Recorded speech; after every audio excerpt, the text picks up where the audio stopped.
Silakan duduk Tuan Mapati. Ah. Dari mana Tuan tahu kalau saya seorang patih? Oh, ada getaran yang membisiki telinga saya. Negeri kami sedang diganggu oleh 2 orang tukang tenung dari Hindustan. Di awal episode ini, kita langsung disuguhkan dengan adegan yang sangat menarik, yaitu teluh sihir Bahadur yang sedang berputar-putar di atas kedaton Malwapati. Angling Dharma pun terlihat sedikit lengah, sebab ia pun tertidur malam itu di tilem sarinya. Sedangkan Gulam sedang berjaga-jaga apabila ada serangan gelap yang datang. Ternyata kiriman teluh tersebut pun menyerang dan merasuk ke tubuh Prabu Angling Dharma. Di bilik ruangannya, Gulam pun juga sama. Ia pun sedikit kaget ketika mendapati di lantai biliknya dipenuhi dengan banyak sekali kalajengking siluman. Angling Dharma pun terlihat mulai panik dan menjerit kesakitan karena kalajengking kiriman tersebut pun telah masuk ke dalam tubuhnya.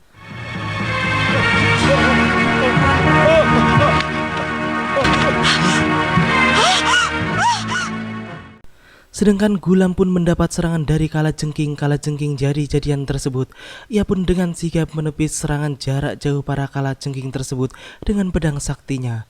Akhirnya kalajengking tersebut pun bisa dimusnahkan dengan pedangnya.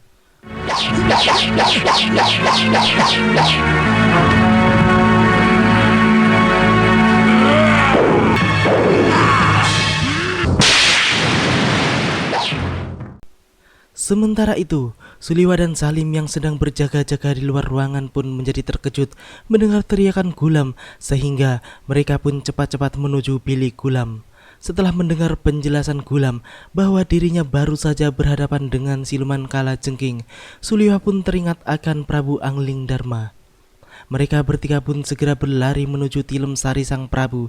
Benar saja, Prabu Angling Dharma terlihat sangat kesakitan karena di dalam perutnya terdapat kalajengking kiriman dari Bahadur. Mereka tadi menyerang saya. Ruangan ini dipenuhi oleh siluman kalajengking. Gulam, Gusti Prabu. Ayo Salim, Gulam.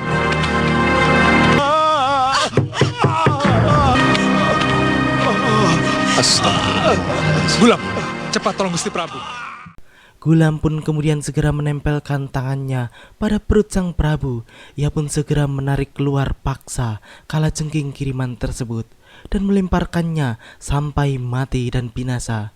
Kemudian sang Prabu pun bisa kembali sembuh seperti sedia kala.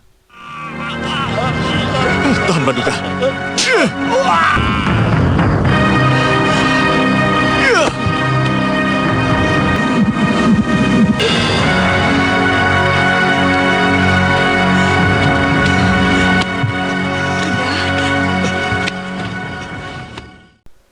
Kemudian mereka segera berlari keluar istana yang ternyata Bahadur dan Kasmala sedang terbang melayang-layang di udara sembari memberikan ancaman bagi Prabu Angling Dharma. Sedangkan Salim pun telah bersiap jika mereka menyerang. Namun mereka berdua ternyata kabur dari tempat tersebut. Angling Dharma pun menyampaikan kekagumannya kepada Gulam yang baru saja telah mengobatinya dengan mudah. Mereka sudah berani lagi menyerang. Mungkin sudah mendapat tambahan kekuatan. Kalian memang luar biasa. Di gubuk persembunyiannya di desa Sekayon, Bahadur dan Kasmala pun benar-benar gusar dan kesal karena mereka merasa murid Syekh Aliuddin Khan tersebut ternyata sangat sakti di luar dugaan mereka. Bahkan Gulam dengan mudahnya memusnahkan kalajengking kirimannya kepada Prabu Angling Dharma, seakan makhluk-makhluk andalan mereka pun tak berarti apa-apa di hadapan orang-orang Gujarat tersebut. Bahadur pun sampai tidak bisa berpikir lagi tentang apa yang harus mereka lakukan selanjutnya. Kurang ajar. Murid Aliuddin Khan itu ternyata bukan orang sembarangan. Kiriman kalajengkingku dia musnahkan dengan cepat. Sementara itu, Batik Madrim dan Ki Mundir serta 10 orang santri lainnya sedang melakukan perjalanan ke Malwapati. Namun, di tengah perjalanan, mereka dicegat dengan para perampok di sebuah hutan dekat Bojanegara. Batik Madrim dan para santri leran tersebut pun segera menghabisi perampok-perampok tersebut. Ketika mereka masih sedang bertarung, tiba-tiba Dewi Sintawati pun juga hadir di tempat tersebut dan segera membantu mereka ketika melihat Patih Batik Madrim bertarung menghadapi para perampok-perampok tersebut.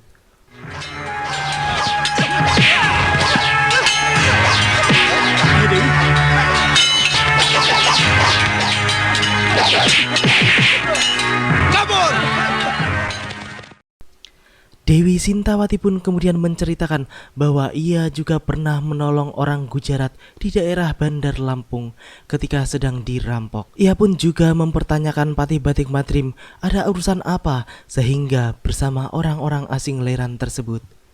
Mereka seperti sekelompok orang seberang di desa Leran.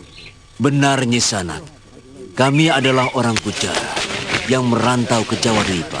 Saya pernah menolong 2 orang bangsa Tuan yang sedang dirampok di dekat daerah barat, dekat Bandar Labuh. Kenapa Gusti Patih berurusan dengan orang-orang Leran ini? Saya minta bantuan pada mereka. Ada apa dengan Malwapati?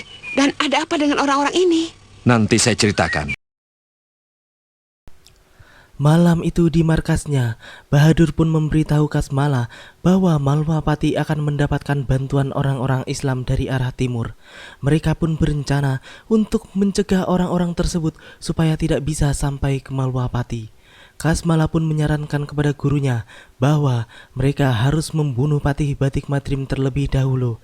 Karena kalau Patih Batik Madrim tewas, maka orang-orang Leran tersebut tidak akan tahu jalan ke Malwapati. Murid Aliudan Gan itu membawa bantuan dari arah timur. Kita harus mencegah mereka datang ke Malwapati. Kemudian Bahadur pun memerintahkan kepada Kasmala untuk menyantet Batik Madrim dengan menaruh pedang dan pisau ke dalam perut sang patih. Batik Madrim yang sedang bermalam di sebuah hutan bersama orang-orang Leran tersebut pun tiba-tiba menjerit kesakitan karena merasakan ada sesuatu yang masuk ke dalam perutnya. Kirimkan pedang dan pisau-pisau ke dalam perutnya.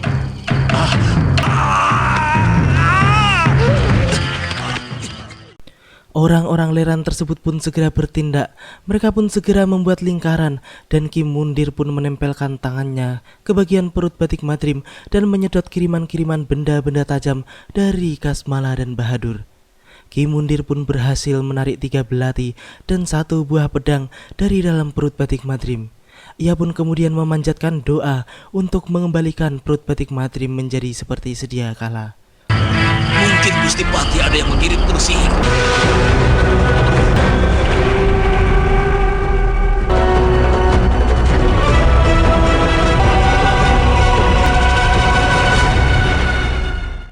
Batik Madrim pun kaget ketika melihat Ki Mundir telah menarik barang-barang pusaka kiriman tersebut dari dalam perutnya.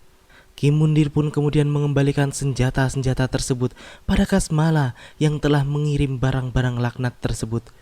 Di depan dupanya, Kasmala pun benar-benar kaget dan hanya bisa pasrah ketika tiba-tiba saja pisau-pisau dan pedang yang dikirimkannya kembali dan hampir saja mencelakakan dirinya. Bagaimana dengan pedang dan pisau ini? Apa kita kembalikan kepada pengirimnya? Kembali kamu!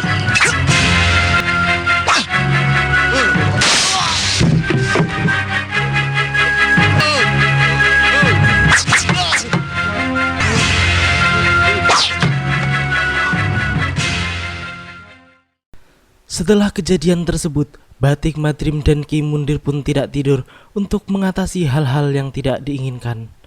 Ketika sedang semedi, Batik Madrim pun segera menghampiri Ki Mundir dan menanyakan angin apa yang baru saja melewati mereka. Ki Mundir pun mengatakan bahwa itu adalah angin sihir. Namun Ki Mundir pun merasa bahwa angin sihir tersebut akan menyerang orang lain di kampung sekitar tempat tersebut. Batik Madrim pun menjadi setengah terkejut mendengar penuturan Ki Mundir tersebut.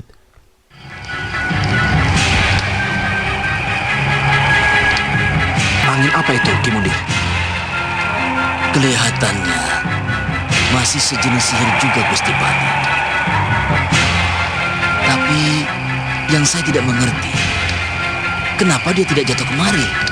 Mungkin tidak sanggup menebus bacaan Ki Mundir. Mudah-mudahan saja bukan karena dia mau menyerang orang lain. Hah? Menyerang orang lain? Pagi itu, Di kampung dekat Batik Madrib menginap semalam, banyak warga yang kesurupan akibat angin sihir semalam.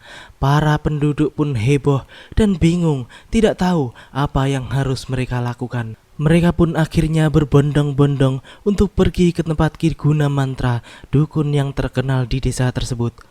Namun, ketika mereka telah sampai dan belum selesai mengutarakan apa yang telah terjadi, dukun tersebut pun justru malah kesurupan sendiri. Bahkan, ia pun mengamuk lebih dahsyat daripada para penduduk yang kesurupan. Para penduduk pun kabur tunggang langgang meninggalkan kediaman dukun tersebut. Sudah kesurupan setan.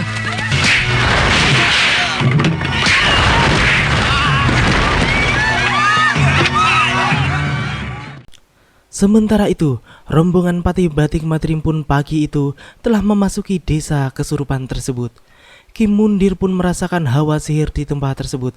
Ia pun mengira bahwa desa itulah yang terkena hawa angin sihir yang melewati mereka semalam.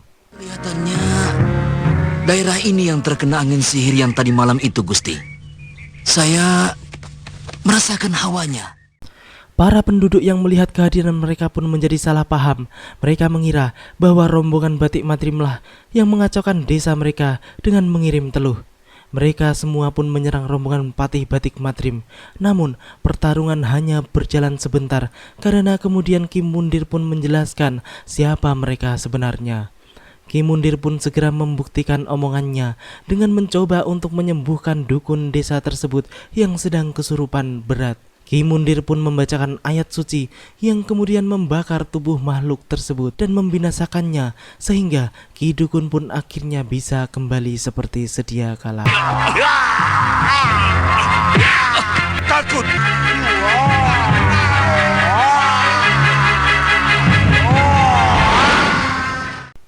Batik Madrim pun kemudian menjelaskan kepada Ki Dukun apa yang telah terjadi sebenarnya sehingga ia pun kemudian mengerti apa maksud penjelasan dari Batik Madrim. Begitu pula dengan para penduduk sekitar yang menyaksikan sendiri bagaimana Ki Mundir bisa menyembuhkan Ki Dukun sehingga mereka pun segera mempercayainya. Termasuk ke tubuh sampean sendiri. Iya, saya ingat sekarang. Di dalam markasnya, Kasmala dan Bahadur pun membicarakan tentang sihir kiriman mereka ke sebuah desa semalam. Kasmala pun mengakui bahwa orang-orang Leran tersebut pun ternyata sakti-sakti juga, sehingga bisa mengalahkan iblis-iblis yang mereka kirimkan. Mereka sudah berhasil membakar salah seorang pimpinan Julik Gulgul. Kawan dari murid Aliuddin Khan itu ternyata hebat juga, Guru. Hei, Kasmala. Demikianlah akhir dari episode ini. Nantikan kelanjutan kisahnya yang lebih menarik di episode yang akan datang. Terima kasih bagi teman-teman semua yang udah mau nonton. Jangan lupa subscribe dan share. Wassalamualaikum warahmatullahi wabarakatuh. Dan salam anak 90-an.